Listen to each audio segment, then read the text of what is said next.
بسم الله الرحمن الرحيم الحمد لله رب العالمين والصلاة والسلام على رسوله الكريم وعلى آله وأصحابه أجمعين أما بعد السلام عليكم ورحمة الله وبركاته. It's your host Shabir Hassan with you again for another podcast episode. Alhamdulillah. Hope you're all enjoying it so far, inshallah. We've had some amazing guests and it's no different for this episode because we've got someone. See, the funny thing is we've had guests, we've had international guests, we've had people from, America, Canada, maybe like across the sea. But today's guest, subhanAllah, is not just from across the sea, he's literally from the other side of the world for us here in the UK anyway. And it gives me great pleasure to introduce for today's episode our dear brother Deen Musa. Assalamu alaikum wa rahmatullah. Wa alaikum assalam wa rahmatullahi wa barakatuh, brother. How are you today? Good, alhamdulillah. How are you? Alhamdulillah, thank you for having me. Alhamdulillah. It's honestly it's a pleasure to have you on the show. Like I said, you've come from so far, so welcome to the UK. Of course, is this your first time here? This is my first time, man. Yeah, it won't be my last, inshallah, man. Inshallah. It won't be my last, inshallah. So I mean, you've come all the way from Australia, to be more precise, Sydney, isn't it? And mashallah, like us, brothers and sisters here in the UK, the Muslim community, we're very much inspired by what's happening in Sydney right now because of the fact that you guys are very active actually, and there's a lot of khair, a lot of good coming out from Sydney. And actually that's what I wanted to kind of touch on right at the beginning, is to talk about some of the stuff that people like yourselves, mashallah, you're getting involved with over in Australia, in Sydney. And there's so many things that I guess we could talk about. Some of the projects, like I remember Ilmfeed quite some time back has already shared some videos, right? That's For example, correct. helping the homeless. That's one. So how about if you introduce yourself, inshallah, just to tell us a bit about some of the projects, briefly, like feeding the homeless, for example, the Quran project and things like that. Some of the things that you've been involved with, inshallah. Allah barik feek. So alhamdulillah, a few brothers and myself, we started Brothers in Need in 2015. And it started off as, I guess, if you want to say, a knee-jerk reaction to some of the issues that were happening locally and globally around the world. At the time, there was the Lint Siege Cafe incident in Martin Place, and also what was happening around the parts of the Middle East. So alhamdulillah, we started this initiative, and it started with feeding the homeless. Okay. So, and that was an initiative we started once a fortnight initially, and alhamdulillah, over the years, it's established itself to grow 6 days a week over 2 states. Wow. So currently we're in New South Wales, Brisbane, and next month we're actually starting on the Gold Coast. Okay. So alhamdulillah, just Did you say South Wales? Yeah. New South Wales. New South Wales. Yeah, Okay. yeah. See, us people here, we're just going to get confused because we have a Wales here as well. Yeah, alhamdulillah, that's amazing. So I think that's such an important, because the thing is, I guess if we touch even on the word da'wah itself, which is like, a lot of people would think it's quite direct. Let's just go to someone who's never been exposed to Islam before and just in your face kind of, here's a Quran, take it. This is Prophet Muhammad, etc. And we just go into it. But actually, this is a type of da'wah which is really important, which is through one's actions, right? Most So definitely. I'm sure, from your experience, maybe going out, feeding the homeless, of course, many of them would probably either be non-Muslim, never heard of, Islam before, never had an interaction with Muslims. So it's interesting to just know, how do you kind of go about that? Do you have a kind of approach where, are you direct, or do you do things more in a subtle way? Do you just let your actions talk in that sense? So you summed it up quite well. We find that our actions speak louder than words, as the saying goes. So alhamdulillah, from the beginning of it, we start off with a very brief, simple reminder, smiling in the face of your brother as a charity. Even to us, when we give the food out, we don't wait for them to take it. We're actually on the forefront of giving it to them, so they don't feel vulnerable in that position. Yeah. So when you're on the forefront of actually giving, and you're smiling in their face, you can imagine some of these people, they might see, brothers with beads and, abayat in the middle of the night in Martin Place. Sometimes it could be quite scary when you've got, 20 or 25 odd volunteers out and about. But alhamdulillah, over the last 4 years, we've been able to build rapport, with the poor and needy on the streets. So we've got like a relationship where we have first name basis. They know us and we know them. And even to the extent, alhamdulillah, we've had people actually accept Islam. Really? with us. Subhanallah. Yeah, and we actually don't give out any literature. So for us, it's that action that really, I guess, speaks volumes. And subhanAllah, there was actually one incident where one of the homeless people actually asked for a jumper. We were giving out jumpers on a cold night in winter, and we actually ran out of jumpers. So one of the volunteers actually gave the jumper that was on his back, to this homeless person. A year later, he comes up and he says, "I've been watching you guys for a year, and there hasn't been an agenda. You haven't come out and forced us to read your literature. You've never really directly talked to us about Islam, and I actually want to accept Islam now because of what I've seen over the year." And that was just from a simple act of giving him our jumper. So subhanallah, it is those subtle actions that are important, that do leave marks in people's lives. That's amazing, and I think that's a powerful lesson for everyone. Really, is just the fact that you just as in we don't like the brother said who actually accepted Islam. You don't have to have an agenda. You don't need to go out there thinking, right, I want to get XYZ number of Muslims on the tally today. Literally, it's just about being a good human being, right? That's Most what definitely. our Prophet ﷺ taught us. Alhamdulillah. And I actually wanted to touch on yourself as well, because I mean, you also you also needed that push yourself in terms of coming closer to the Deen.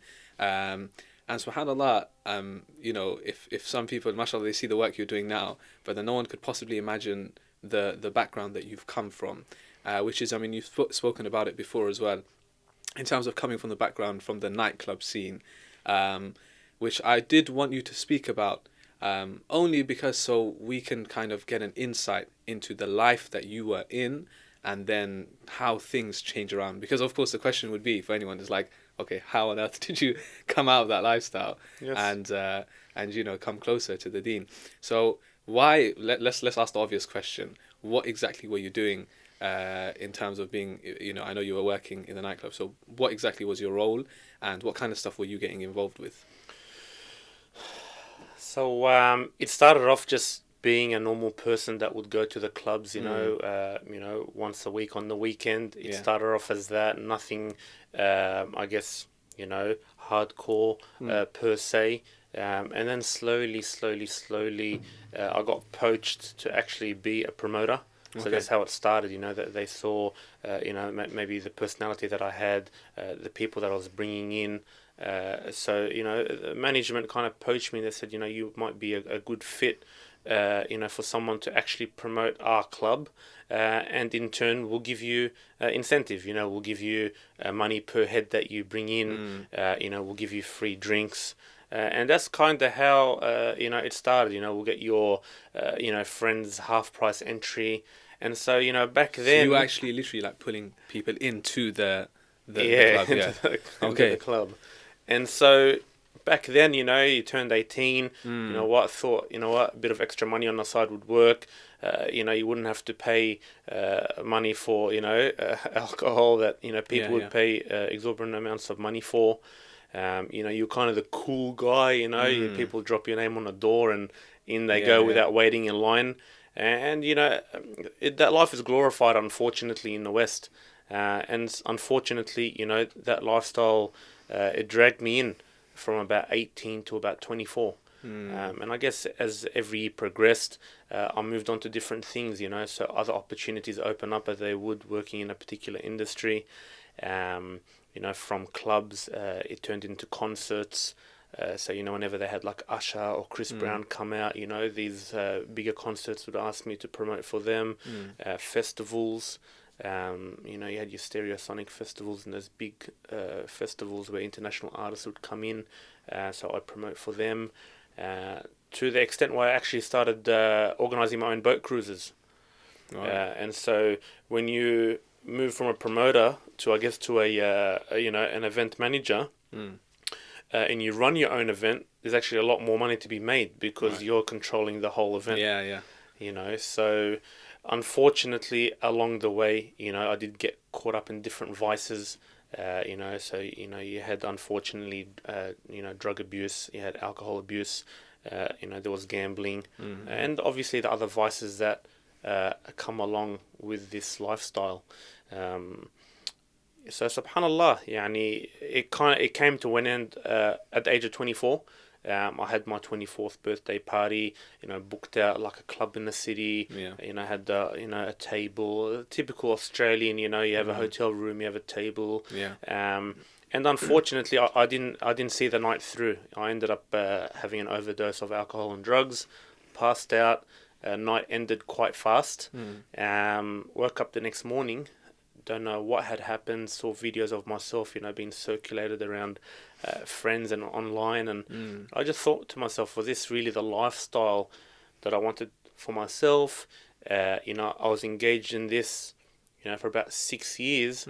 Imagine for the next 6 years of my life, do I want to engage in the same thing? Am I gonna get anywhere with my life? Am I gonna be alive to see 30?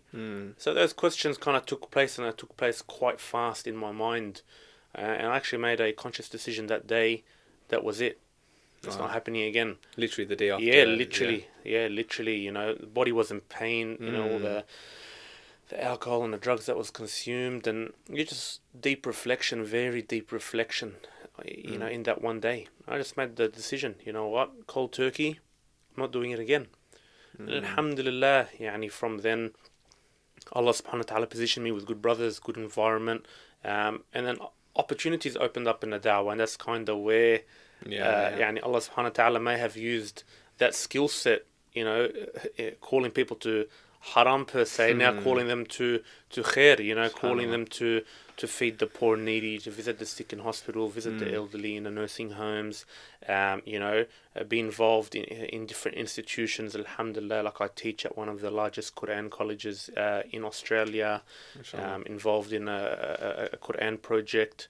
So I feel like Allah subhanahu wa ta'ala took me through this journey in His ultimate wisdom, and allowed me to see the other side. Unfortunately, I knew a lot of people that never saw that side, that unfortunately passed away in that scene. So, alhamdulillah, I'm very grateful. And like Allah mentions in the Quran, لَإِن شَكَرْتُمْ لَأَزِيدَنَّكُمْ. And if you are grateful, I will surely give you more. And so this is a very popular ayah that resonates with me, because I'm very grateful that Allah subhanahu wa ta'ala didn't take my soul, imagine, at that point in time, So alhamdulillah, alhamdulillah. In a nutshell. Alhamdulillah, especially that age you mentioned, like that, 18 to 24, that is pretty much, even until today, that's the age where a lot of youngsters, they are lost. Yes. And they do get involved in these types of activities.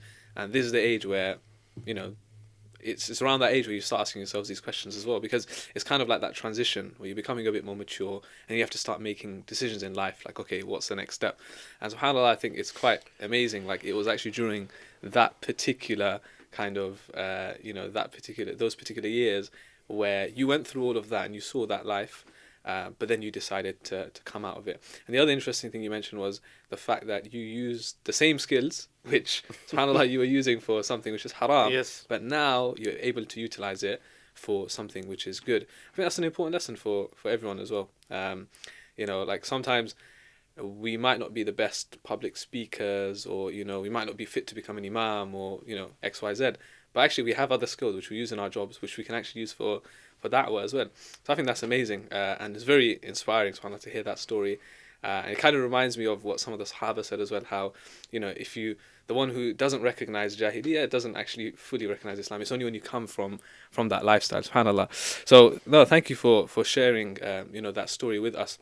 But I guess now the other question is, for people who are listening and watching, is, there might be a lot of people that are still stuck in that lifestyle, that are trying to come out. Alhamdulillah, you made it out. And one important point you mentioned was having good company. So what would your advice be to those brothers and sisters that are, whether it's in Australia, in the UK, around the world, that are stuck but are trying to make it out? Well, you hit the nail on the head. Good company is paramount. Alhamdulillah, like I'm involved in many opportunities to help those people that have those questions. How do I get out? How do I stop? How do I do more? And it's the same kind of message that I'm saying. Your environment is key. I remember when I left that scene, the nightclub scene, and I made that conscious decision, I had people that would call me every Friday night, because in Sydney, Friday night, Saturday night, they're the nights that you go out. Yeah. So I made a decision where I told them, if you call me on Friday or Saturday or Sunday, I will not pick up. And like clockwork, they would call me. And it went on for about 6 to 12 months. Wow. So the shaitan was still trying to suck me into that lifestyle. Obviously, the shaitan comes in many ways and shapes and forms. He won't tell me now, per se, go clubbing. It's just not something that he'll pull me into now, But back then, if I had picked up, it could have been problematic. And so sometimes we lie to ourselves and we say, you know what, I'm strong, I'll be fine. That particular person that, I might, do things that may not be pleasing to Allah, I'll see them. I'll engage with them. It's fine, I'm strong enough. And I've seen it so many times before, where someone might have made the decision not to go back, and once they feel like, they're strong enough, they'll take that phone call. They'll go see that old friend, and they've compromised that environment, and hence they end up falling back, unfortunately, on their faces, involved in the different sins and vices that they were engaged in. So I know it may be hard, and it's something that, we've heard before, and we've heard over and over and over again, your environment. But really, that is the solution. It is a hard decision to make, because sometimes you may enjoy yourself so much more with some of those people than you might, on the deen, it may not be cool, to hang out with certain people. But I can guarantee you, once you keep that sohbah, that friendship, that environment, a strong way, it will help you grow as an individual. So when you do sit with yourself and the shaitan tells you, get involved in this thing that displeases Allah, you'll have that good environment to fall back on, whether it's your friends, whether it's your family, whether it's your spouse. So definitely environment is paramount. Whatever way you can create yourself like a force field, a barrier, and have multiple barriers.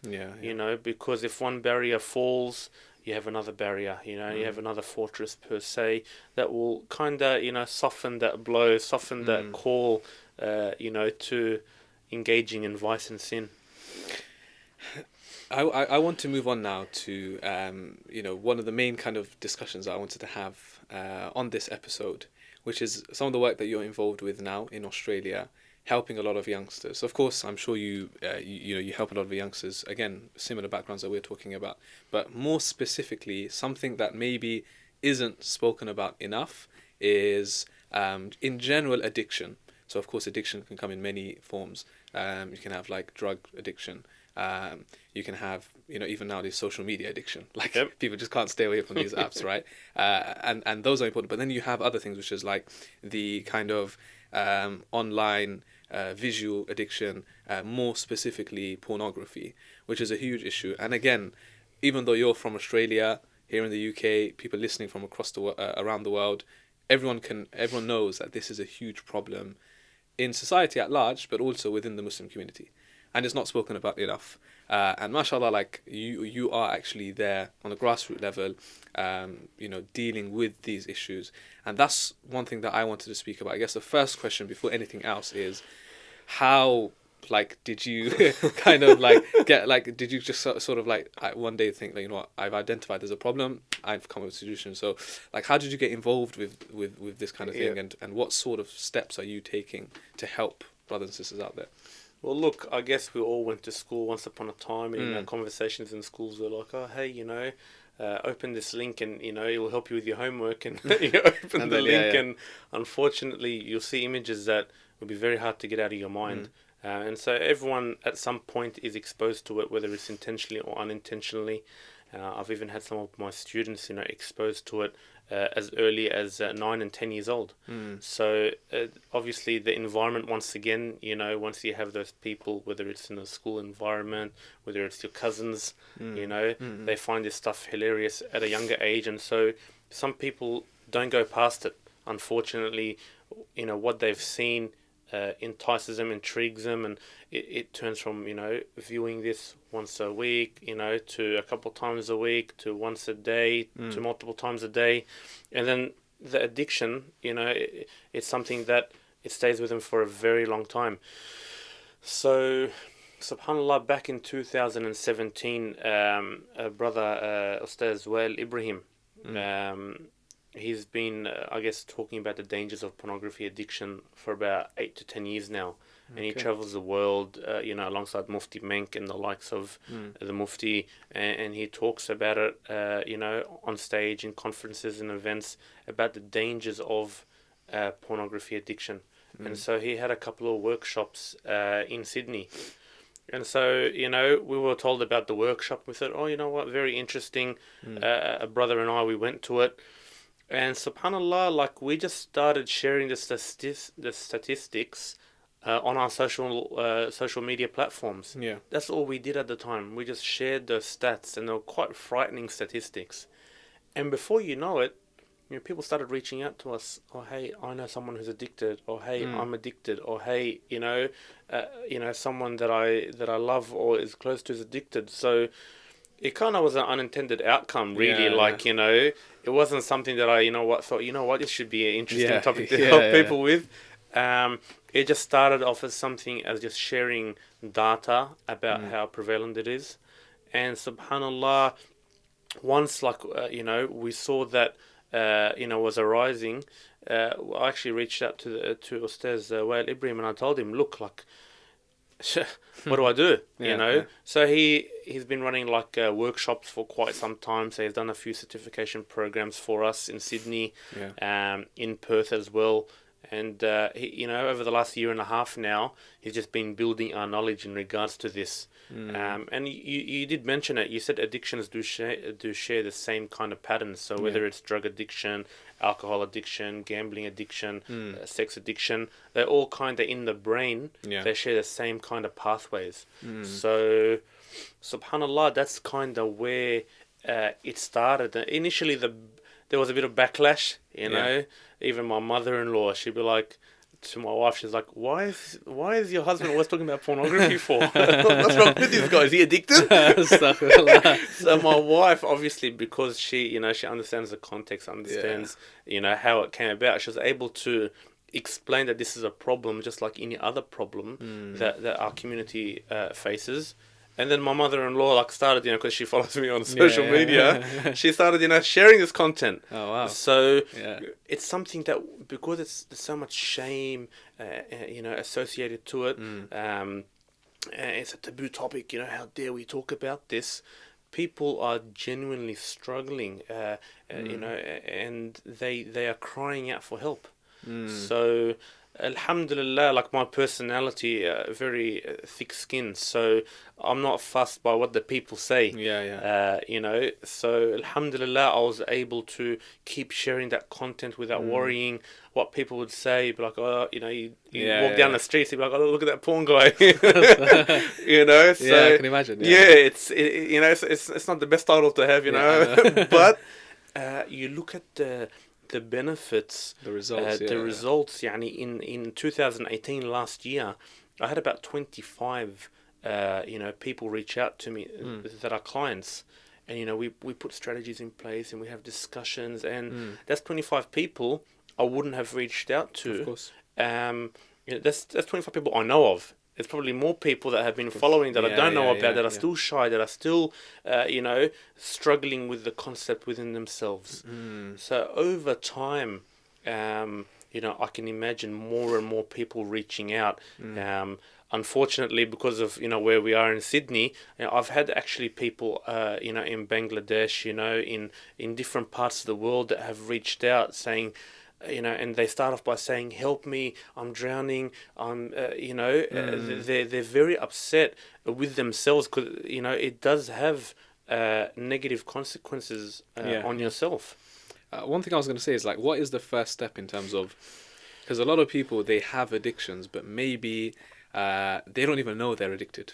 Have you come across that? For example, social media, there's the common one with everyone, we don't actually know how addicted we are to social media. As in, we know we use it a lot, but then where's how do you know whether you're just kind of, I don't know what the right word is, but like the borderline. There must be a fine line between just kind of excessive.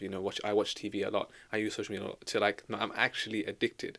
So I guess with pornography, of course, if someone is consuming, let's just say, pornography, but then how would you know that that person has reached a level of addiction where it's detrimental to that level, I guess? So what's the first step that you would not usually see in some of these people? So I'll ask a question back, and this question was it was given to me.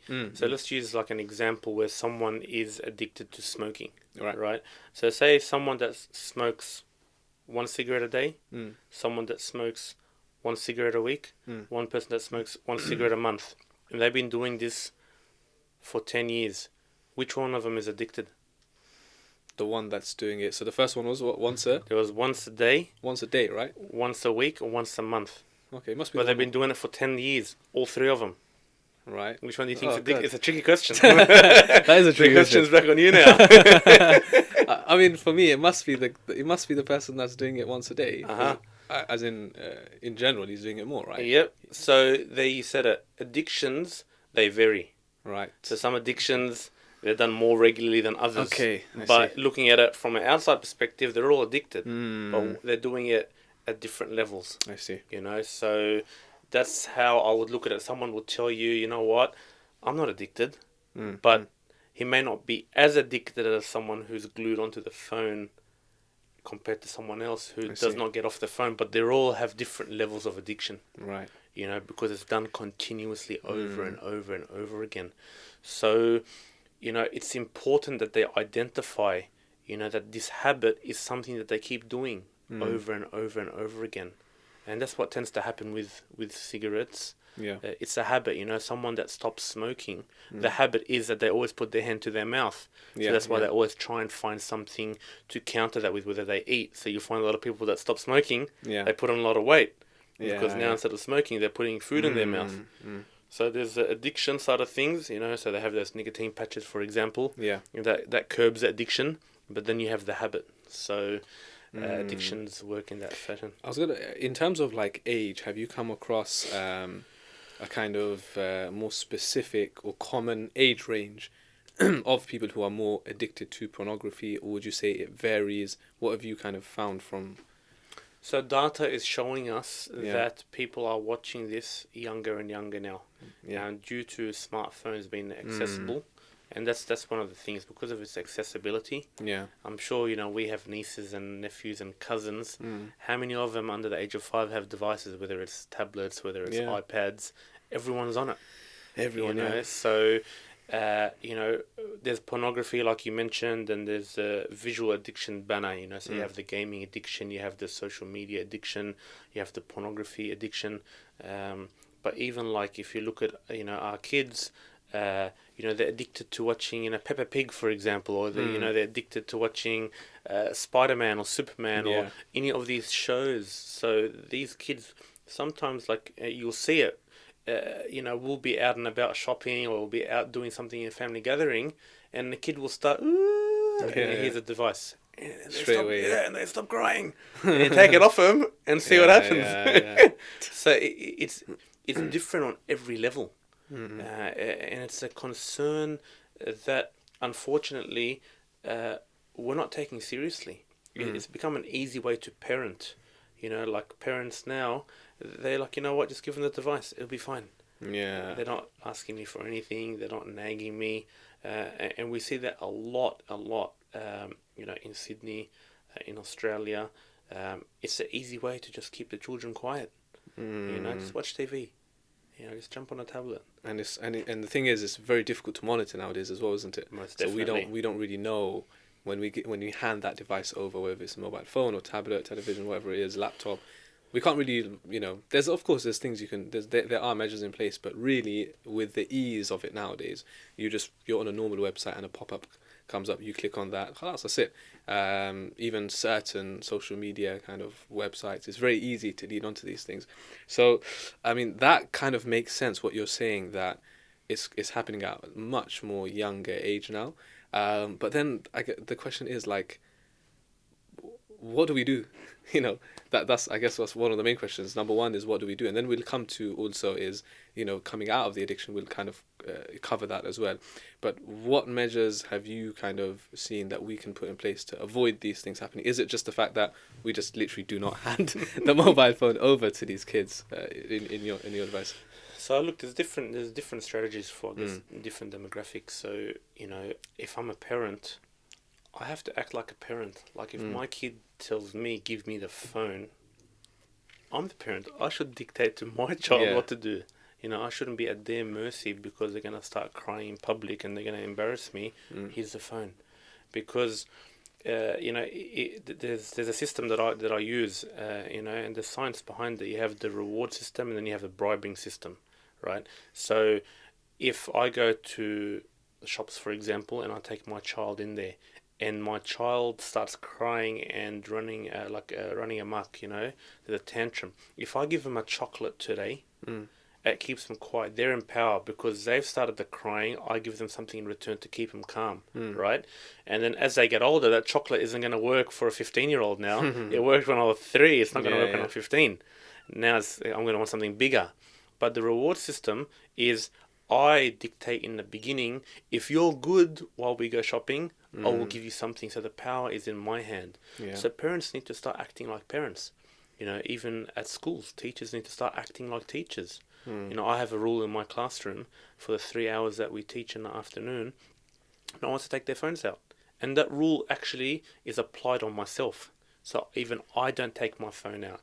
So that's a very important concept that we, you know, as leaders, as parents, as mentors, we need to implement. We need to be a model. And we always look at the Prophet ﷺ as a role model. You know, when he built his mosque, did he sit back, you know, and say, "Oh, companions, build it for me," or did he, you know, start by building his mosque?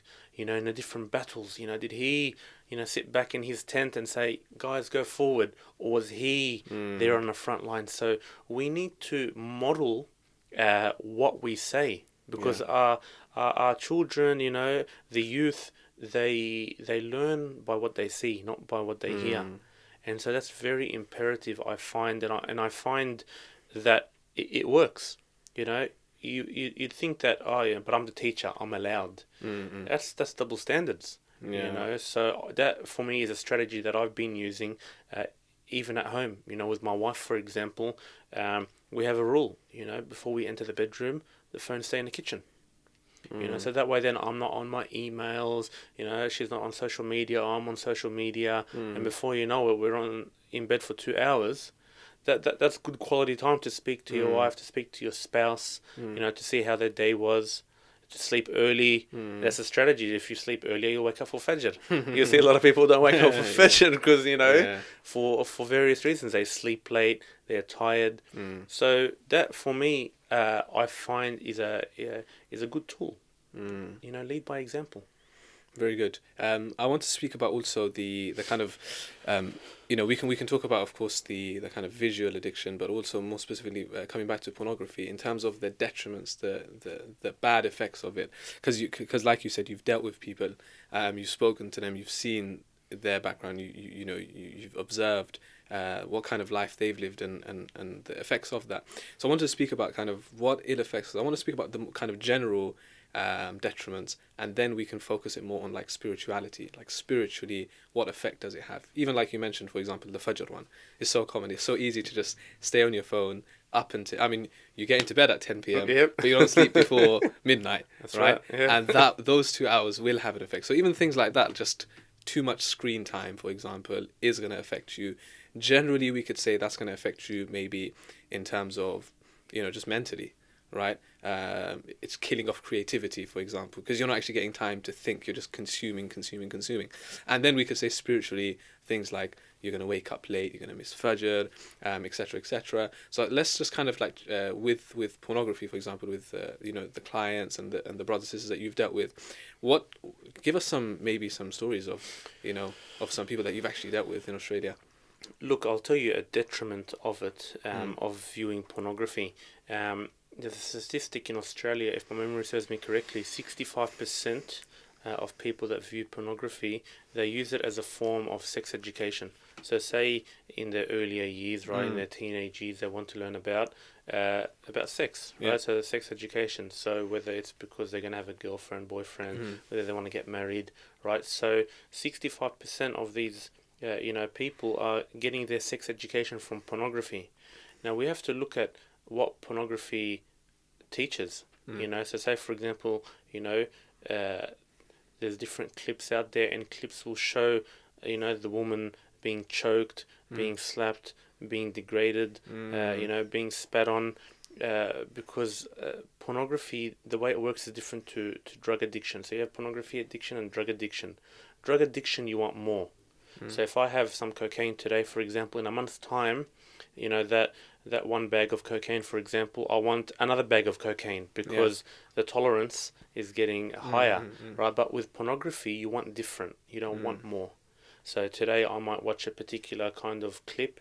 That won't do it for me anymore. So I'll move on to the next clip and then the next clip. And then as time goes on, it's getting worse and worse and more hardcore, right? And this is like research shows this, and also like with the clients that I've had, they've also suggested this. Sometimes they'll watch content that they're disgusted about, but they tell me like I can't help it, So that's a detriment, Imagine someone that's been watching porn, for 5, 10, 20 years. Imagine when they get married and they've watched and they've conditioned their minds to think that women like being degraded in that fashion, being, their hair pulled, them being choked. They'll start doing that to their wives.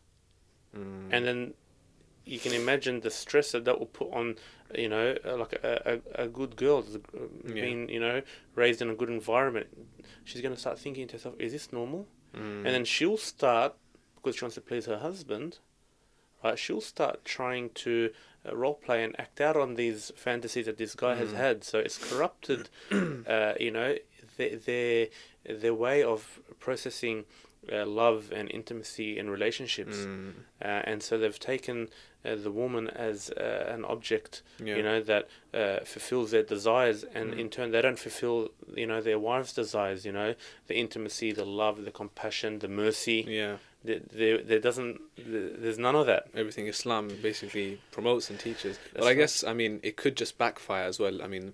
Let's say the woman in the relationship could just completely be like, what on earth is this? And that could actually affect the relationship. Even myself, I've come across cases where, you have, good brothers and sisters, but because of this, even if it, like previous kind of history, watching pornography.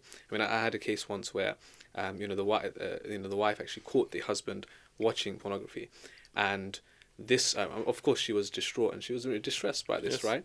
But then for her, that kind of answered the questions, because when it came to them being intimate, he had certain expectations of this intimacy between the husband and wife, and she couldn't cater towards that because she had never in her wildest dreams ever seen or thought about these things. But because he was consuming, what this now did was it completely affected the relationship as a whole, where they're now on the brink of divorce. Yep. Because of these expectations. Is that also something that you found, that guys will have, or even girls, certain expectations when it comes to intimacy? Is that something you found as well? Yeah, most definitely. And it's something that people think, once I'm married, I'll stop this. Actually, 50% of my clients back in Sydney, they're actually married with children.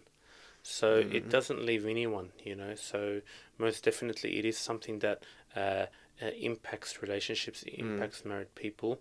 And, I have had, quite distressing stories, of clients of mine that, are religious people, are people that have memorized the Book of Allah, they lead in mosques, and they've been impacted by pornography, and they can't seem to shake it off, because once again, imagine watching this content for years and years and years and years on end.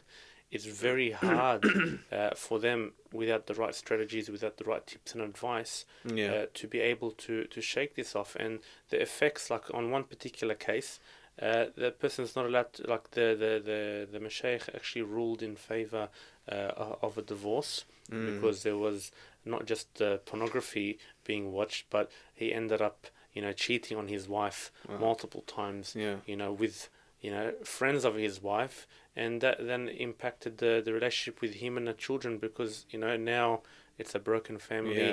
Doesn't have much, to do with his children. So it can and does affect the household. So it is quite problematic, and if we don't start talking about it, it's not going to get any better. In terms of, I think, spiritually, of course, we know there are going to be general.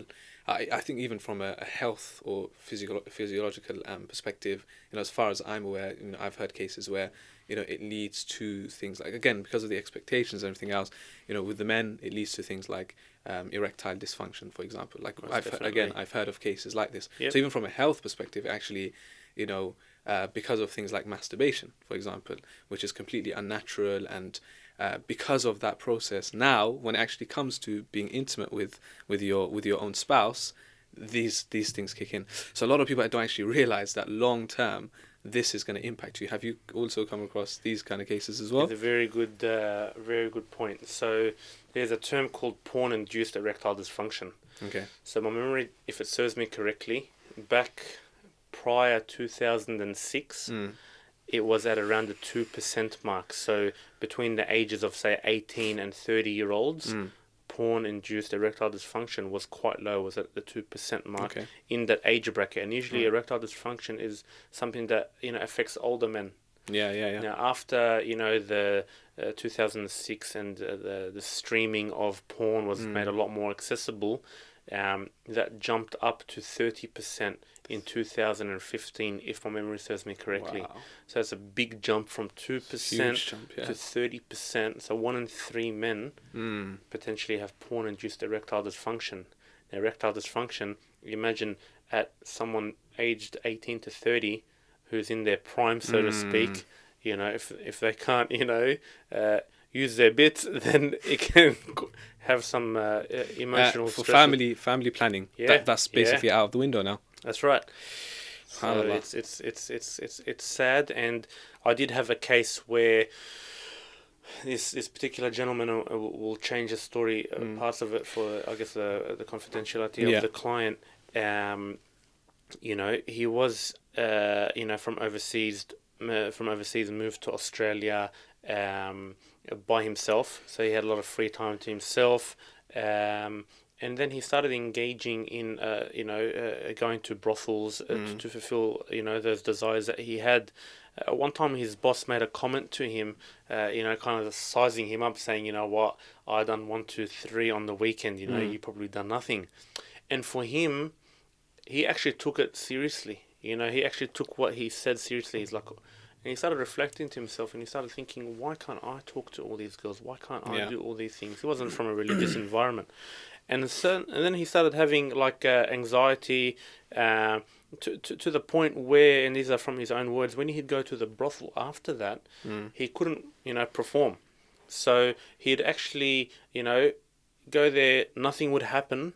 He would go back home, engage in drug abuse, go back to the brothel the same night, and then, it would work. Then it happened even worse. So he'd go twice in a night, and it didn't work. Then he started doing things with the same gender, and he found that it worked. So in his mind, he started thinking, maybe I'm down that particular, going down that particular path, And then he broke down one time when he went to, the brothel, and she told him, you need to seek some help. So it can go down different mini paths. One particular case as well ended up leading him to depression, where he had suicidal thoughts and ideation, and he wanted to jump in front of a train. So he actually drove to the train station, and he wanted to commit suicide. And mind you, this particular case, he was a hafiz. So when I in one of our sessions, I had a particular ayah of the Quran being recited, la taqnatu min rahmatillah. And I had this verse being played, and his face, there was no movement. So then I paused the clip, and I asked him, do you understand what is being said? And he said, no, I don't. And this person's a hafiz. So then I started giving him the translation of this particular verse, and he started crying. he burst out in tears. He said, the reason why I wanted to commit suicide, because I don't think Allah would forgive me for what I've done. So, subhanallah, like, it has many detriments and many effects that some are visible and some are not. Like, if we were to see someone that, was addicted to ice or heroin, right, over 15 years, you'd see some physical changes. With pornography, there's no physical changes. So you wouldn't be able to tell if someone needs help or not. So it is a struggle, but once again, like in Sydney anyway, we started building a team of brothers and sisters to start talking about this. So we're talking about it at schools, we're talking about this at conferences, at events, at universities. Alhamdulillah, like we're just upskilling ourselves. We have like a one-on-one sessions. We're starting to do like online sessions. Because they say, like, statistically speaking, people, when they reach out for the first time, they like to do it anonymously. So having different facilities, in the future, we want to have like a detox camp. So say, for example, you have a 2-3 night retreat and, your phone gets confiscated per se the first night. And you have different activities, to get the people off their devices. It won't obviously solve their problems in 2-3 days. But just for them to realize that they do have a problem, like even now, me being in the UK, I don't have, I don't have internet on my phone, so I've got to go to the coffee shop, I'll go to my, to my friend, connect me to your hotspot. And then you realize yourself, like, subhanallah, I'm always on my phone. How so reliant you are as well. It's crazy. So you know what? I just keep it in my bum bag, and I'm like, you know what? I'm not gonna touch it. Yeah, you know what? I think even just raising awareness of these things, like you said, it's not going to solve problems.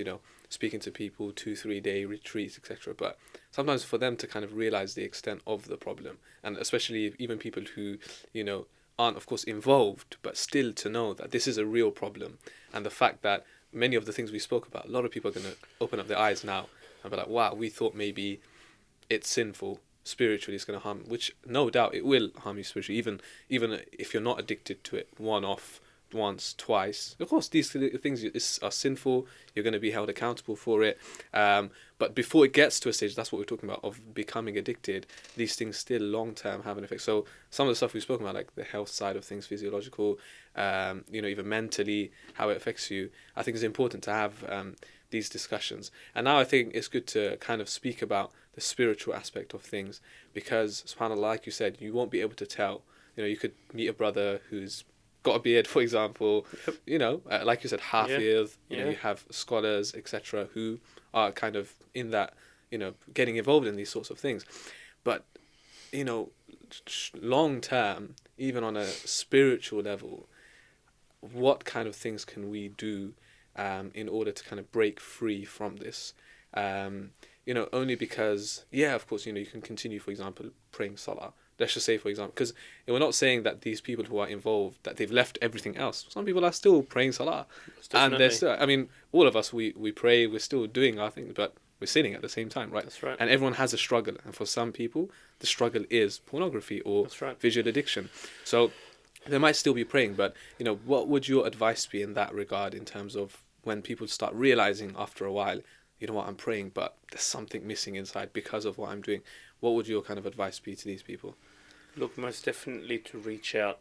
Just like when you're sick, you go to a GP, you go to a doctor, for a solution, for a prescription to help you. Most definitely reach out. Yeah. It's very important. One of the things that I encourage is having an accountability partner. Yeah. So a partner where you can reach out to, you can inform them, someone that's trustworthy, someone that you trust, not someone that's going to mock you or judge you. Yeah. This is very important. And it helps them along the way, so you have like small goals. So for example, someone might say after viewing pornography, I'm never going to watch it again, so this is called false quitting, but what tends to happen, whether it's with alcohol, with drugs, with pornography, they tend to go back to it because, it's a habit, it's an addiction. So, something so small as, for example, I'm not going to watch pornography today. And then today comes, and then, you've passed a little, burst of dopamine goes in your mind, you've achieved something, and then, the next day you say, I'm not going to watch pornography again today. Mm. And then the same thing happens, you know. So now you're starting to get natural hits of dopamine, which is a feel-good hormone, which makes you feel good that you've achieved something. And before you know it, 1 day turns to 2 days, 2 turns to 3, 3 turns to a week turns to a month. Before you know it, you know, you're 3, 6, you know, months in, and you haven't watched it. And you're like, how did I do this for 6 months? But that's just because every day you said, I'm not going to watch it today. Small steps, basically. Most taking the definitely, small steps, but solid steps. So that's a technique, a practical strategy that I have with my clients, and that could be the same with anything as well. You can roll it out, you know, with cigarette addiction, with any kind of addiction, alcohol addiction. Have those small steps, you know. You got to make it practical. So, like I said, with my wife and I, for example, and I tell this to my clients, most porn is consumed on your phone. People are consuming porn the most on their phones. So if you're consuming it on your phone, what tends to happen, people are consuming it in private places. You know, you wouldn't see someone consuming porn on the bus. You know, you'd see someone consume it in their bedroom, in the depths of the night. So, for example, you know, leave your phone outside. It's a practical step, right? Leave your door open. You know, so I have clients that still stay at home with their parents, for example. You know, keep your door open, right? So all these little small practical steps that actually help with creating a good environment, which is what we were talking about before. And slowly, people in this day and age, in every day and age, they need to be spoken to with love and compassion and respect. You know, there was the story of the companion who went to the Prophet of Allah sallallahu alaihi wasallam, and he said, you know, give me permission to commit zina. And it's a very famous hadith. Imagine, you know, the people around him were like, shh. Yeah. What did the Prophet ﷺ say? He didn't say, do you know who I am? I'm the Prophet of Allah. You know, didn't you read the Quran? It's haram. No. The Prophet ﷺ said, come close. And then he was like kind of coaching him. So he was like, would you like this for your mother? And he said, no. You know, would you like this for your sister, for your daughter, for your aunt? And he said, no. And then the Prophet ﷺ made dua for him, and as he said that, he never went close to zina. So we need to stop, you know, when anyone comes to us, you know, with an addiction, with something in the past, you know, that's troubling them in secret, we need to stop being like the haram police. People know it's pushing haram. them away further, That's right. basically, yeah. That's right. People know it's haram, hence they go to scholars asking them for a fatwa. But if we treat people with compassion and mercy and love, and this is the example of the Prophet Muhammad sallallahu alaihi wasallam. He was rahmatul lil alamin. He was a mercy to people, you know, to humankind, to mankind. So I find when I take that approach with my clients, that actually when they relapse, because relapse is part of the journey, right? Because it's an addiction, it's a habit. Yeah. They're comfortable in reaching out to me. But if I was to tell them, how dare you? We've been working hard for 6 months, you know, and, you know, what have we achieved? They wouldn't turn back to you.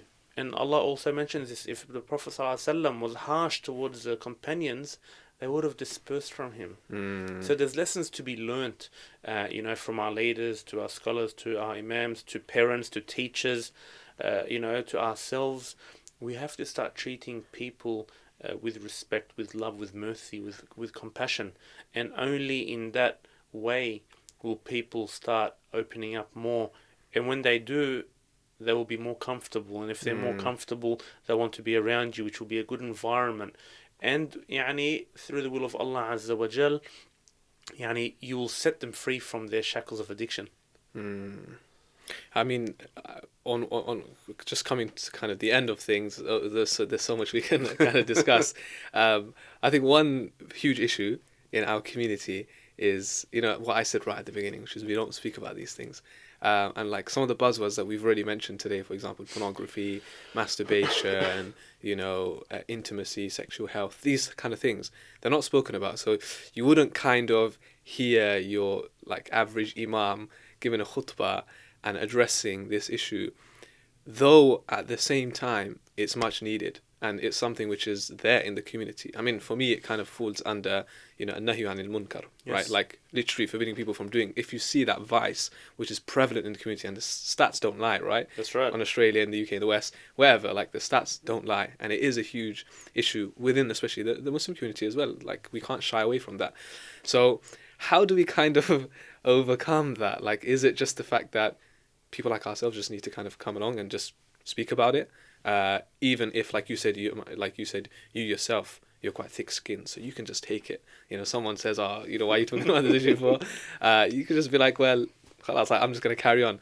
Um, how do you think we can just overcome that? Do you just think we just have to just carry on and just do our thing, or anything? Any piece of advice there? Look, like I was saying before, sometimes you have to be that shield, you know. Yeah. So sometimes you just got to go through. Sometimes when I give khutbas, I've actually talked about pornography Yeah. on the minbar. Mm. For the most part, I've got good feedback. Where to the extent where I get other khatibs ask me for the content to talk about it, Mm. and we've had people actually approach us that were affected by that khutbah. Turn out to be clients after. So Mm. we need to start talking about issues that face us today on the minbar. So if you have a platform, talk about it. Yeah. Whether you're a khatib, whether you have a social media platform, an account, whether you run an institution, an organization, start doing it with wisdom, with hikmah. Mm. And I find, a lot of the youth now, because we've lived, in the West for majority of our life, if not all of our life, we know what people around us are going through. Sometimes, the elderly, may Allah subhanahu wa ta'ala preserve them, they aren't as involved on a grassroots level, and the issues are changing, Yeah. So I think it's for those who have the capacity to do so, to talk about it, whatever way that they can, just bring awareness. It could be an SMS, it could be a WhatsApp message, it could be on your social media, it could be a video. Yeah. Whatever way you can, talk about it. And alhamdulillah, in Sydney anyway, we've had mosques open their doors for us to speak about it. We've had workshops at mosques, at universities. Twins of Faith, for example, has allowed us to do conferences there. My own social media platforms. And alhamdulillah, over the year and a half, for about a year, I was doing it by myself. Because the way at Ibrahim Ustaz Wael, he's located in Perth, and I'm in Sydney. So I was kind of doing it by myself. Then another brother jumped on board. And then this year, subhanAllah, the teams jumped from, 2 to 8. So people will wait first and see how you get treated. And after you kind of pave the way, then people will jump behind you. So however way you can spread the message. Just like, the content that you guys beautifully produce. Like, share. It's something so simple. Liking and sharing, especially, on social media, it can do wonders. Yeah, of course. And just kind of just taking a step back now, just one kind of final piece of advice from yourself in terms of not just pornography, but in general. We spoke about addiction. Could be social media, could be internet, whatever it might be, television, binging on, watching TV shows, whatever your addiction is. Just one kind of final piece of advice for anyone addicted to anything, whether it's even smoking, alcohol, etc. What would your piece of advice be for anyone listening, watching across the world? Okay. Put you on the spot. Look, if I'm speaking to someone that wants to get involved in doing good, I'd tell them, remember that we're going to be going to our grave. Remember that we're going to be meeting Allah Azza wa Jal. So prepare something good. Prepare something for yourself. Prepare a project to meet Allah with on the Day of Judgment. And you guys, tabarakallah, great content being run here. Inshallah, this will act, as something, as a sadaqah jariyah, where you will meet Allah with, and you will say, we didn't do much, but with the resources that we had, this is what we were able to do. Ya Allah, bestow your mercy and forgiveness and allow us Jannah. So I would tell anyone watching this, get involved in something. Do something good. It may be anything small, like it was with us with Brothers in Need when we started feeding the homeless. It started off once a fortnight, but over 4 years, it's expanded into 2-3 states, 6 days a week, and now there's multiple initiatives that follow it. So take your time. Like we were saying before, there's small but solid steps. Take it easy. Take your time. consistency is the key, as the Prophet of Allah sallallahu alaihi wasallam said. You know, the most beloved deeds to Allah Azza wa Jal are the consistent ones, even if they are small. Barakallahu feek. It's been a pleasure speaking to you about this. Thank you so much, all the way from Australia. May Allah bless you in all your future endeavors and all the projects that you're involved with. Ameen. And I think we've had some really important discussions, and I think, you know, a message to our viewers and listeners is most definitely, you know, like, look more into these kind of, you know, issues and speak about it, raise awareness, and, you know, even this podcast episode, like, share it, and you know, this is one of the best ways that we can just raise awareness. You know, this is one of the reasons why we're creating this content. So share it, inshallah, spread it far and wide, so more and more people, who knows, you know, someone listening or watching might actually be struggling with this, and they might be able to reach out to someone for help. Brother Dean, actually, if someone did want to reach out for some help, how could we find you or any of the organizations you're linked with on social media? So, like you said, social media is probably the best way to go about it. Yeah. For those in Australia, in Sydney specifically, I'm easily accessible, you know, via phone or through my account. Yeah. So you could reach out to me on my personal account. And then I can direct them, so depending on where they are. You know, alhamdulillah, through Ustaz Wael Ibrahim's hard efforts, there has been teams established all around the world to help people in their locality. So if it's not within the Australian demographic, then inshallah there's a team that we can put to inshallah to help you. Inshallah. Brother Dean Mousad, it's been a pleasure. Allah yabarik feek. Jazakumullah khairan. And thank you to all of you for tuning in. We hope you benefited, inshallah. Make dua for us. Make sure you subscribe to the YouTube channel, share the video, subscribe to us on iTunes as well. From myself, Shabir, it's been a pleasure. I'll see you guys soon, inshallah. Assalamu alaikum wa rahmatullahi wa barakatuh.